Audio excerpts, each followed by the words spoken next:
So guys, today I'm going to be talking about Nikola Jokic, and I just watched a video from Jimmy High Roller about Jokic, about whether or not he's having the best prime of all time, and in this video I'm just going to be giving my opinions on that, talk about some of Jokic's strengths, Jokic's weakness, and in general whether or not I think he does have that peak to go into one of the greatest of all time into that conversation.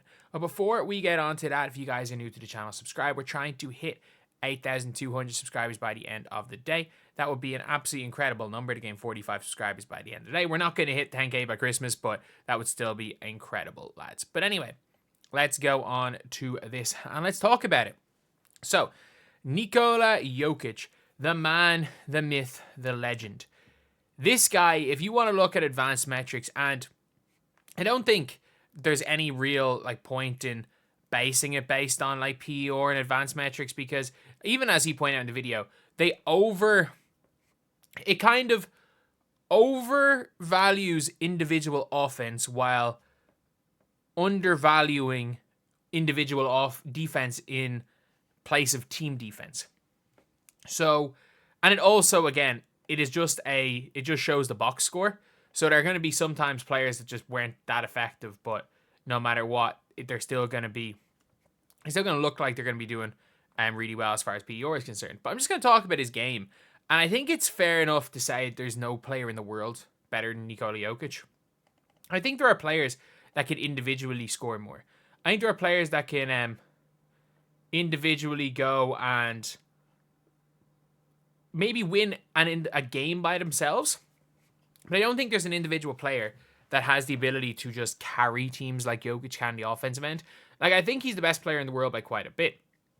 And realistically, I think he's been the best player in the world probably since the pandemic, since 2020-21. And it is a funny one, because I'm trying to think, in the history of basketball, who has been the best player in the world for more than 4 years? More than 4 consecutive years. Mikan, Wilt, Kareem. I wouldn't even put Magic or Larry in that conversation, because I think you could argue one or the other one was better than the other one. And then obviously Jordan was the best player in the world from probably 2000 or 19, probably late 80s till he retired. So for about a decade. And then when Jordan retired for a while, you could argue maybe it would have been KG for a while, Kobe for a while, Duncan for a while. I think you can argue all of those type of players. Dirk, maybe Nash, Shaq. Obviously, Shaq right after Jordan for a couple of years. But I'm not sure if Shaq had 4 straight years of it. I'm not sure Kobe had 4 straight years being the best in the world. Because I do think when Kobe really ascended was when Shaq left. And then I think within 4 years of there, I think LeBron James. By 2009, I would have had LeBron James the best player in the world. But I think you can argue Kobe maybe was the best for 4 to 6 years. Then obviously LeBron James for the guts of a decade. And then probably Jokic after that. I think he is one of, to be in that company, you are literally putting him without the prehistoric players. If you take away the prehistoric players and go from Kareem onwards, Kareem, Jordan, Kobe, LeBron, Jokic. They're the only players from 1970 onwards you can argue have been the best player in the world for 4 consecutive years.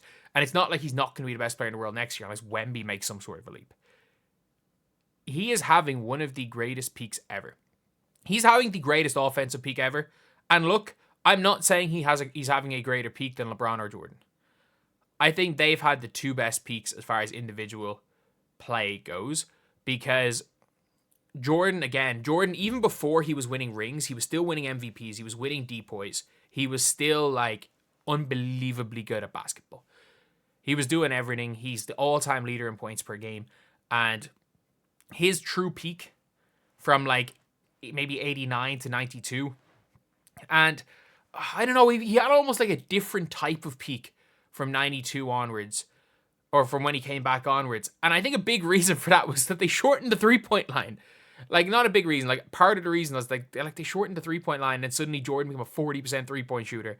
And I know it wasn't that high volume, but he got the fadeaway in his game. He adapted, and Still do think Jordan's peak was the early 90s. But this version of Jokic is better offensively than any of these players. I watched peak LeBron in 2013. I watched peak offensive LeBron in 2018. Jokic is better in the offensive end. Like, you don't need to jump out the gym. When Jokic gets the ball at the three-point line, he is going to shoot it open at about a 30. I would say he's shooting over 50% this year, but that's not going to last. He'll probably shoot it for most of for through a lot of this peak at above, like at about a 35% rate, which is, again, more efficient than shooting 50% from two. He has the ability to face up, drive to the basket. He's got the best post footwork we've seen since freaking Hakeem. He's got the best touch we've seen in a long time. He's got the mid-range game. He can pull from three. He can handle the ball. And he's the best passing big in the history of basketball, and that includes Arvydas Sabonis. He is the best passing big. Not only is he the best passing big, I think there is an actual argument to be made. He is the best passer in the history of basketball. Like, if we want to talk about players, like players making a lot of assists, John Stockton was the best pick and roll passer ever because he could get the ball to Karl Malone. Magic Johnson was probably the best passer on the break ever. Nikola Jokic can just every one of his passes. Like, there's never been a better player at kicking to the three-point shooters than Nikola Jokic. And everything he does, which is the scariest part of it, is within the flow of an offense. He's not anyone being like, oh, there's stat pad. Like, literally, their whole thing just runs through him. Like, teams, when they run through Jokic, are 100 times better than teams when they don't run through Jokic. Like, you can literally put a bunch of EuroLeague guys and NBA bench players around Jokic, and in a one-off game, he could beat the Celtics. I'm not saying he would beat the Celtics. I'm not saying they would do it over a 7-game series.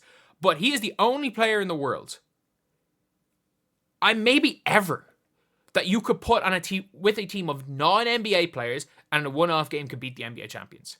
We saw it. He played the Avengers with Serbia, who had Micic, Jovic rode the bench, Bogdanovic, and EuroLeague guys.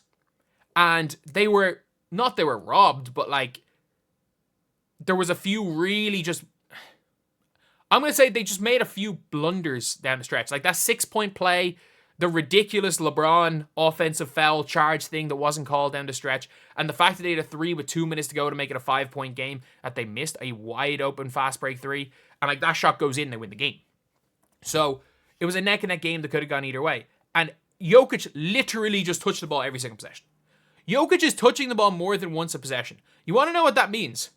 Jokic gets the ball, kicks the ball, gets it, kicks it, gets it back, keeps passing, which means flow of the offense. It's not like how Luka can get in his assists. And look, I love Luka Doncic. He's not Nikola Jokic. It's not how Westbrook used to get his assists, where it was unbelievably high usage, dribble, and I'm either shooting or I'm passing for an assist.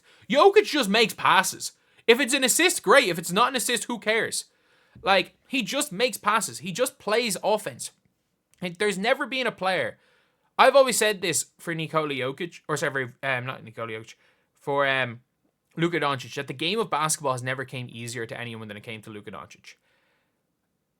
And I still agree when we're talking about someone with the ball in their hands. There has never been a big man with a better feel for this game of basketball. There's never been a player, in my opinion, with a better feel for the game of basketball than Nikola Jokic. He makes the right decision more often than almost anyone. Is he this is a 6'10 dude who has the lowest recorded vertical leap in NBA history, and that includes the 7'6 dudes. And the guy struggles to dunk. He's strong, but he's grown man strength, not like in the gym weight strength. He looks like he's not in shape, but he's one of the best. I think Jokic might be the best conditioned big man to ever play the game of basketball. Maybe someone like a David Robinson, but like, we're looking at somebody that is able to play 40 minutes a night and play the same in minute 40 as minute 1 and do that consistently. And he's just relentless. And it's not that he's relentless in, I'm going to go and score. He's just relentless in, I am not going to stop making correct decisions over and over and over again. And obviously, what he's doing, it's incredible. But does he have the highest, is he having the best peak ever? No. I would argue his peak is very similar to Shaq's. And you might be saying, oh, but like Shaq had a three-peat in his peak. That's a dumb argument to make. Shaq had Kobe Bryant. I'm sorry. Shaq had Kobe Bryant, Robert Horry, who I would equate Robert Horry to freaking MPJ with the way MPJ, like even though MPJ's been all right, I would equate Robert Horry to MPJ. You basically have a much better cast of players. Like Rick Fox was a good player, who again, really good role player. Derek Fisher, really good player. But you basically are swapping Kobe Bryant for Jamal Murray. If you gave young to prime Kobe Bryant, to early prime Kobe Bryant when they start winning rings, if you give Nikola Jokic early prime Kobe Bryant, they would win 5 straight. Like, there's no question about it. So I'm not going to say he's had a better peak than Kobe, or certainly than Kobe, than Shaq. I think he's had a better peak than Kobe. I know, ironically enough, during Kobe's like real peak, and like I'm going to say he was on a slight decline in 2010 onwards. Like in Kobe's real peak, at the peak of his powers, he won 1 championship. And you could maybe argue he was even slightly on a decline. No, I'd say he's still at his best maybe in 2009. He was on a slight decline in 2010. We saw that in Game 7 of those finals. He was still arguably the best in the world, but like it wasn't 05 to 08 Kobe.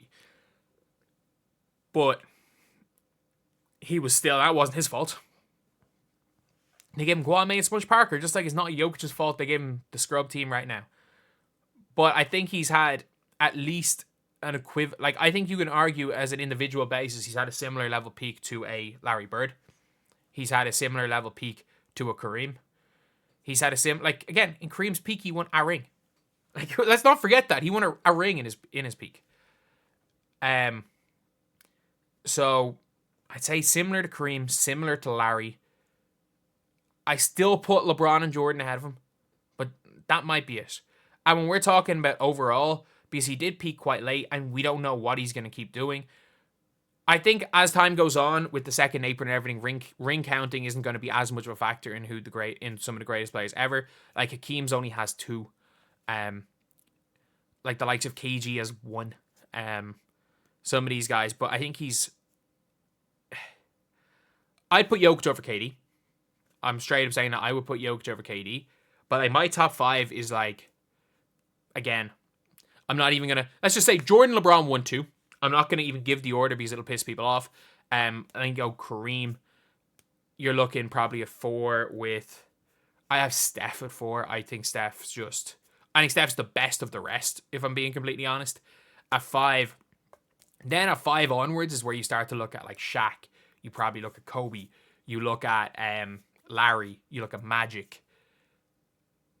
And I think he is like, I think he's in that conversation, but I think he's the edge of that conversation.